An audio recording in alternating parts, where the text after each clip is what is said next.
Tristan with Nerdette's NewsStand, and today on NerdettEtiquette, we are going to talk about a specific character. Now, if you are newer to the channel, NerdettEtiquette is a premiere I do every single week that takes a deeper dive into certain comic book subjects.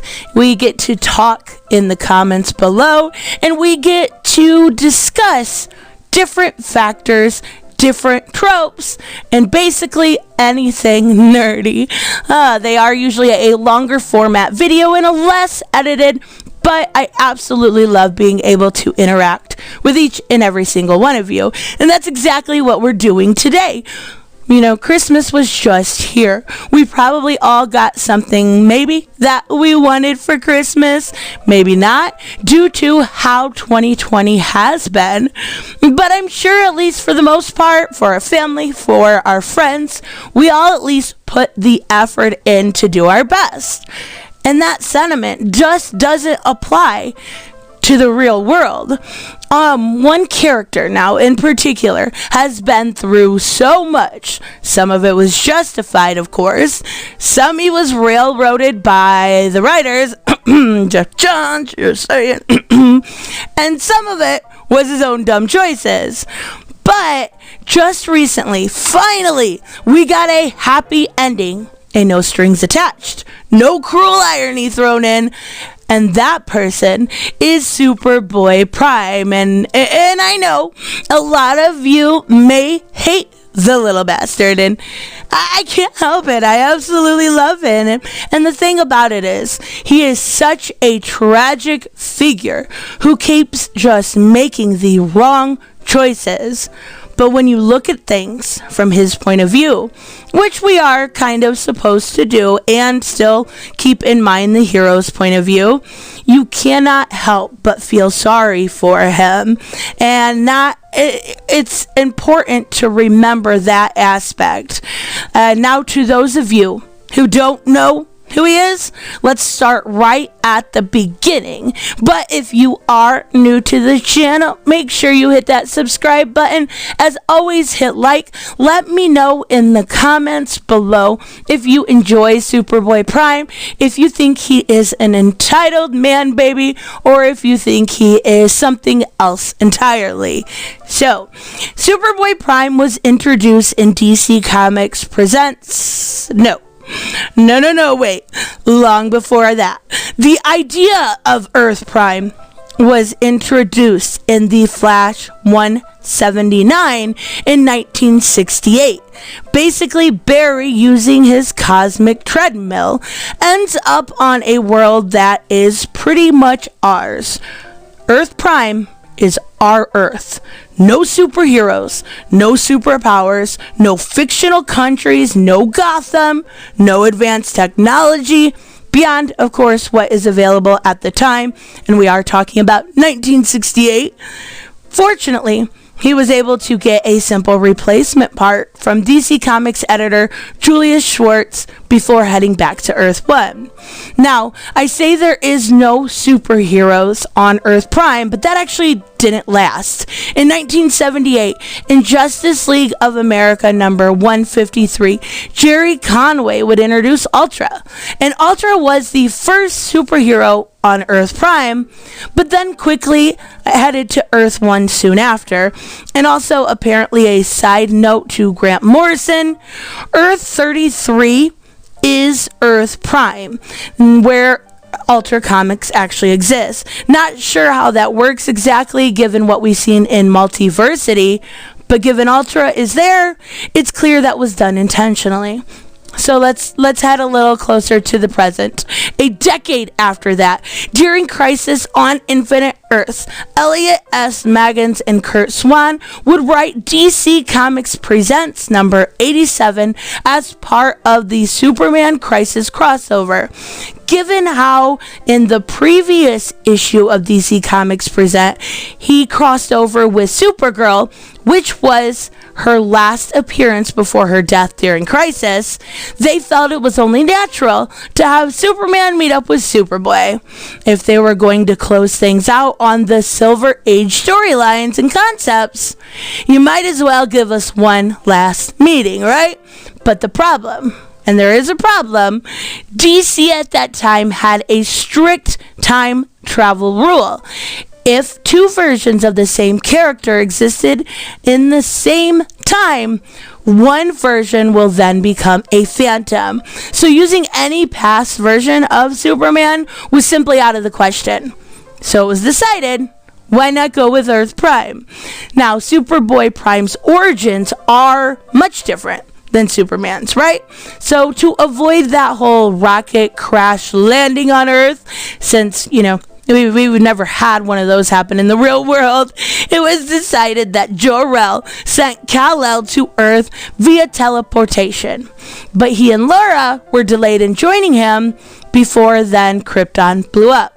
Also, instead of Jonathan and Martha Kent, he is raised by Jerry and Naomi Kent near New England, not in Smallville.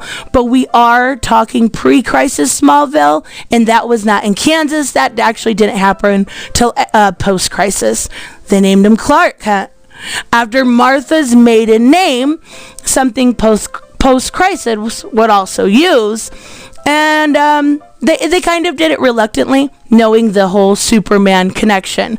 And also, unlike pre-crisis Superboy, Clark never developed any superpowers. He was a normal guy, closer to what would happen post-crisis. It wasn't until a costume party on the night of Halley's Comet, this is 1985 after all, that Clark and his girlfriend Lori dressed up as Superboy and Lori Lemaris, which was Superman's mermaid ex-girlfriend. Adorable, right? It should also be pointed out that Clark is and always was a huge comic book nerd and read them quite often. They showed him in that aspect on purpose. This is very important to his character, and it'll actually be very important later on. Now, while Lori and Clark were out on the beach, he sees something fly by. Thinking it was Halley's Comet, he makes a wish. He flies up and away, and he meets with Superman up in space. The two have a talk, and after a brief adventure, Superman then returns to Earth 1. Now, what happened with Superboy-Prime between this and his appearance in Crisis on Infinite Earth number 10 is kind of hazy, but it is implied that he flew off to help with the Crisis. During that time then, his world, Earth Prime, was destroyed. But that also included his parents. That included Lori. And technically, that included us too. But what makes this hazy is because he makes his first appearance to the other heroes after the world was destroyed, since only at this point 5 worlds were left. Honestly, the best thing to do is just push it to the side. Now, Superboy-Prime would help out with the rest of that event. It would be one of the last people standing at the end. Marv Wolfman felt both the original Superman from Action Comics number 1, represented by Earth 2 Superman, and Superboy, represented of course by Superboy-Prime, should go off in the sunset with Earth 2 Lois and Alexander Luthor of Earth 3. Now, this means they didn't die necessarily when the antimatter universe was destroyed. As far as they and the readers at the time figured, they went to heaven, right? So now it is until 20 years later, and we are going to talk about Infinite Crisis number 1, which was released in December of 2005. We have the return of the Lost Heroes to fix what DC felt was broken in their universe. But to make a long story short, Alexander Luthor became the big bad with Superboy-Prime as his lackey. But it's not as clear-cut as you may think. As revealed during Infinite Crisis Secret Origin, Alex and Prime were in a very difficult place, being stuck in limbo all of those years. It was just the two of them alongside of the Earth 2 Superman and Lois. They could only watch what happened on Lone Earth. They could only see what progressed, but they could also rewatch stuff that happened, right? So keep in mind also, Alexander Luthor was technically only a few days old by the end of this crisis, having only readily aged to adulthood due to what happened during that event. So he never experienced all the things that his roommates did to him at all. And Prime wouldn't shut up about it either. That made Alex become bitter, and not having any actual experience nor a proper developed mindset to understand things any better than Prime did. Alex started to manipulate the kid. Prime falls for every single word that Alex seeks. Hook, line, and sinker. Alex made the wrong choice, bringing them to limbo. The only other choice would have been apocalypse, pretty much hell, but then they could have gotten back to Earth. Then he convinces Prime he saved the wrong Earth. Initially, Prime refused to listen, but Alex, unable to control limbo better than Prime, keep showing him his Earth's demise over and over and over. Prime, none the wiser of this, is just pushed more and more and more. It also didn't help that aside from Earth 2 Lois dying of old age, none of the others in limbo would age. Superboy had not aged a day since coming there, hence why he was still a boy, right? Alex would then keep pushing how Earth, as we know it, has been becoming edgier, darker, more terrible, right? More corrupt. Heroes weren't like that. They weren't what they used to be. Things were becoming too gray, too hard to tell the difference between the hero and the villain. And this is where Prime's experience being a comic fan really comes into play. One of the last things that Prime had read was DC Comics Presents number 86, the issue that came out just before he got his powers. So he grew up reading those pre-crisis age of comics. And yes, while the Bronze Age did have things that were a little bit more morally gray, it still was surrounded by that pure good versus pure evil type storytelling that was around then. So Prime, as well as Alex and Earth 2 Superman, were judging Earth compared to a pre-crisis sensibilities. Again, more on that in a bit. But as Alex kept at it with Prime eventually pushed the walls of limbo, which then led to the infamous Superboy-Prime punch the walls of reality and set ripples of retconning waves across the DC universe. Keep in mind that this was introduced here and not in the main event. It's thanks to Prime that the Legion of Superheroes got shaken up, that Superman's origin changed, that the Doom Patrol had their odysseys, and of course, my personal favorite, that Jason Todd was brought back from the dead. It is thanks to Prime. So, what pushes Prime over the edge is when Alex shows him his parents and Lori on Earth. Now, it's hard to tell if this really happened or if this is Alex figuring out how to fake scenarios. So keep that in mind. But apparently, the version of Prime's loved ones that existed on Earth were killed in a car crash. This then convinces Prime that the Earth they sacrificed everything for was beyond saving.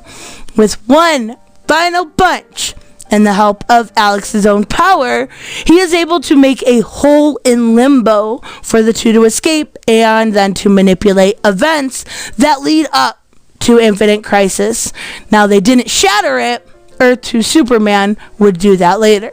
So, during the initial part of Infinite Crisis, we're led to believe that the Crisis survivors are there to help fix things, to fix whatever led the DCU then to this point. But at the end of issue 3, we find out the truth. Alex and Prime have been manipulating things for a while, but despite that, a lot of darker things were done by the heroes. Now, this is instances such as Wonder Woman killing Maxwell Lord and Batman having increased paranoia and craziness and mind wipes. So, in their eyes, all of this darkness, proved their point. This is when Prime heads off to confront Connor Kent, who was Superboy's, that things have taken this dark turn. Then he made a mistake by obviously assuming that Connor, who was going through a lot of crap, of course at that time, I won't summarize that here, would just give him over the mantle. He just was gonna get it. Yeah, no, that's not what happened. He lashes out then when Connor, being Connor, pushes his buttons. Now, this leads to a massive fight throughout Smallville that eventually brings the Teen Titans and in the JSA. Now, remember this. Superboy-Prime has pre-crisis level strength. We're talking planet-moving strength here. And he never had a chance, nor the need, to practice any sort of restraint. So many of these people he fought could take strong blows. That is until he lashed out at Teen Titans member Panther. And what happens? Oh boy, Prime. He knocks her head clean off of her body. Another thing to keep in mind from Prime's point of view, this is absolutely devastating for him. He saw himself as the peak of morality. He knew what was best. He was what was best. He would never take the killing route that the other heroes have. And in a freak accident, he crossed that line. And what does he say? Simply, I didn't mean to. So, the next time we see Prime, he is broken free during the Sinestro Corps War event. We see him teaming up with Sinestro, Cyborg Superman, Parallax, and even the Anti-Monitor. Why? Why would he work with a creature that destroyed his universe? Well, it's kind of simple. Sinestro claimed that the multiverse had returned. He wants proof of that. And also, he's just waiting for the opportunity to take the Anti-Monitor out. And during this event, he desecrates Connor's grave, fights a ton of superheroes. He's an extremely dangerous character, and fights Sodom Yacht, a Green Lantern, Dexamite. Dexamite is basically the sister race to the Kryptonians, right? Prime wins in both cases. And this eventually leads him, he gets his opening, and he takes out the Anti-Monitor after the Lanterns drop War World on him. Now he is ever arrogant. He attacks the Guardian of the Universe next. The Guardian then sacrifices himself to blast Prime and send him lost into the multiverse, and artificially then aged up to Superman's age. So this is where we get the handling of the character that truly ruined him. And honestly, it's best to be ignored. But his use during Countdown to Final Crisis, first of all, his aging up Superboy-Prime was due to the Superboy lawsuit happening at the time, where I believe it was Schuster suing because he had created Superboy, so they had to age him up. But yeah, Prime in this series is a complete and utter monster, and written like a beyond a man baby. Let's just go with that, okay? When we first are introduced to Prime, he kills the world's Superman, who happens to be Zod on this Earth, and then vaporizes his pregnant wife. Then he kills all the heroes on that Earth before literally destroying that planet. Why? Well, it's because he's trying to find the perfect Earth, and this world was almost perfect. Almost. One little thing, right? Lex and Superman were lame. Yep, that's real. It's a what the fuck moment, right? Yeah, that's real. So then, we see him beat up Mixpix until he vomits. So classy. And then he shows up to fight the Monarch, which leads to some of the most whiny phrases ever uttered by Superboy-Prime. He says, "They're ruining it." And the ever classic, "I'll kill you. I'll kill you. I'll kill you to death," before he rips open Monarch's armor and destroys that universe. Yeah, let's just maybe pretend that didn't happen, shall we? Okay. So, after that, he arrives on the 30th century, the time of the Legion. This is the final crisis, and this is the Legion of Three Worlds. Not long after landing, Prime makes his way to the Museum of Superman and eventually finds out that he is considered a joke in the future. His statue isn't even worth keeping out for the public to see. His ego is severely hurt.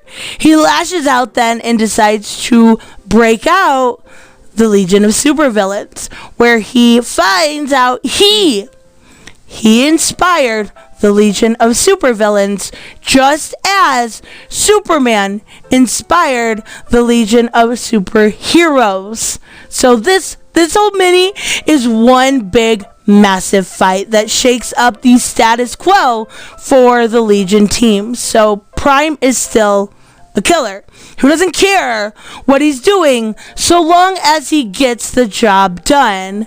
And what really throws a curveball is when Elemental Lad from 3-Boot, which is the third incarnation of the Legion series, creates kryptonite. And it works. It works for the first time. It works on Prime. Basically, that is the reveal that that particular Legion is the future of Earth Prime. And at the same time, Superman, Lightning Lad, Saturn Girl, and Cosmic Boy are brought to the end of time to do battle with the Legion's worst villain of all time, the Time Trapper, who just so happens to be the future Superboy-Prime. Kinda. Sorta. A little bit. So apparently the Trapper is a sentient bad future. So Prime just happens to be the personification of the Trapper this time around. And after taking the Trapper down, Superman and the others bring him to the present day. And just to show how stupid this moment Prime is, he flies at the Trapper, who is clearly his future self, and punches him. This seems to destroy the Trapper and blast Prime back, right? Blast him back. But right back to the reborn Earth Prime. Now, Superboy-Prime is thrilled. He's home. He runs inside. He runs inside the house to find his parents. He's so happy. And well, his parents are there, and so is Lori. They are all alive and well. With all of the comics he's appeared in thus far right in front of him. They know what he's done, and they are truly terrified of him. Lori even runs out of the house. This doesn't help matters for Prime, because this is when he becomes that stereotypical basement dweller that lives with his mom, complete with, "Mom, get me a cheese sandwich." It's basically a entitled fanboy is what they made him, right? He feels it isn't fair, and he is going to get through at DC to those in charge. But how? Well, by complaining on message boards. Yeah, keep it classy, Jeff Johns. So, the next time we see Prime is during the Blackest Night. Alex Luthor is brought back, and he decides to go for the one person who provides a lot of emotion, and that's Prime. And we find out that Prime did something horrible to Lori, and it's basically implied that he killed her. Like, why? Yeah, it was simply because she didn't want to be with him. He's so entitled. He is... Yeah, you get the point. So, Alex eventually shows up and somehow causes Prime to regain his power. The fight eventually leads to DC Comics headquarters, and Prime is then screaming at everyone just to give him a break. Cut him some slack. Stop billing things on him. Just stop. Eventually, Prime does turn the tides by stealing a Black Lantern ring, which somehow gives him all the emotion to take them out. Then Lori shows up, claiming that the creators brought her back to calm him down. We end on a question, though, more than any answers there, as to the Black Lantern ring and Lori, and yeah, it's a mess. So, the last time we saw Prime during the pre-New 52 was in the final 3 pages of Teen Titans. Prime somehow got transported back to the hero's Earth. He's infuriated, and he decided he's gonna make him pay. He gathers a group of anti-Teen Titans and has 3 clones of Connor created. Basically what he did is he killed a Bizarro Connor named Match for the genetics. He takes everyone and they attack. This arc ends with the clones killed, and the Titans just lay into Prime basically to take him down. He's tossed then into the Source Wall for his troubles, and that is where he stayed. And that is the last time we saw Prime until this year. He made two grand returns. Now, the first one is in Shazam. We find out somehow he ended up in the Monsterlands. He gets out and fights with Shazam and his family. He is basically the typical arrogant Prime. The time it takes that combined from Shazam and Black Adam to actually take Prime down. I don't know, but I kind of have this gut feeling that Jeff Johns rushed things a bit there, right? So, and finally, we get Prime's appearance in Death Metal, and it is clear, crystal clear, that Scott Snyder has a better understanding of Prime and puts him in a situation where the heroes have no choice but to hear him out. And unlike the Anti-Monitor and Darkseid, who use their chances at winning their crisis events to take over the world, Prime used his to make the world how he wanted it to be. And that was what he wanted, to show the heroes what he meant to the world instead of whining and lashing out. And because both of this and because Diana doesn't have time to argue, Wonder Woman makes it clear to him he was right.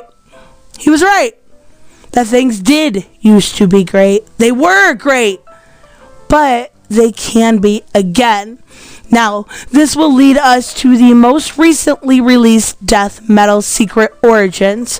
Prime is going over what he's done. He admits he did wrong. But it was also he could get back Lori, and he still looks at things from the mindset of basically, why bother? They're just going to reboot these comics again. What's the point? And then to make things worse, neither the heroes nor the villains actually trust him. Except, of course, Crypto. He's a good boy. He seems to know that there is good in him. Animals are very good indicators of a person, and Crypto knows. So Prime decides to fly off and take the Darkest Night on head on. not that the heroes would even know or notice. So he lays into the darkest night, and it even has a chance to take his powers at one point, but he refuses. He refuses the Darkest Knight's power. When the Darkest Knight tempts him to give him a world he'd want, he realized that even if he made this perfect world, it wouldn't have his parents, and it wouldn't have Lori. And for the first time ever, he puts everything aside and does the right thing. He punches the Darkest Night and takes out the last 52 Earths. And it took everything, literally everything he had, and he sacrifices his life. But as a reward, and this is the best reward, he was sent back to Earth Prime. Now, however, unlike the Legion of Three Worlds, where he was a complete monster before and then he was sent back home as a punishment, this time he was sent back for being selfless, and it was a reward. And unlike last time, no one knows what he did in the comic world. It's a fresh start.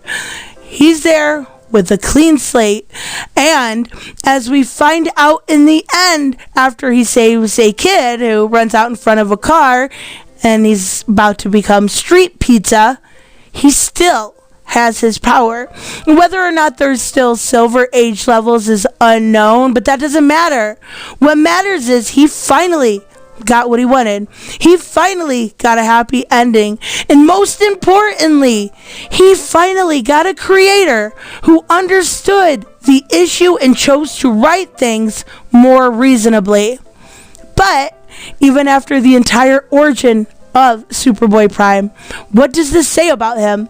People have said he was Jeff Johns taking a piss out on one entitled fanboys, and yeah, he definitely was. But given how these fanboys have gotten, given how some are so nostalgic for specific eras, and only look at the positives and not the negatives, only look at the negatives and not the positives, and use that nostalgia to chastise anything they don't like, Prime is also, and more importantly, a cautionary tale. Granted, now Jeff Johns went a bit overboard by the time Legion of Three Worlds, but it is clear he was reeling him back during the Adventure Comics, and then Scott Snyder used Prime in a completely different way. Snyder decided, you know what? What if some of these fans were right? If he's an entitled fanboy, what if maybe some of the fans were right? What if we did things the way we used to, and we could get back to that a little bit more. In his own way, Scott Snyder, through Superboy-Prime, did that in just one issue, and that was Death Metal number 4.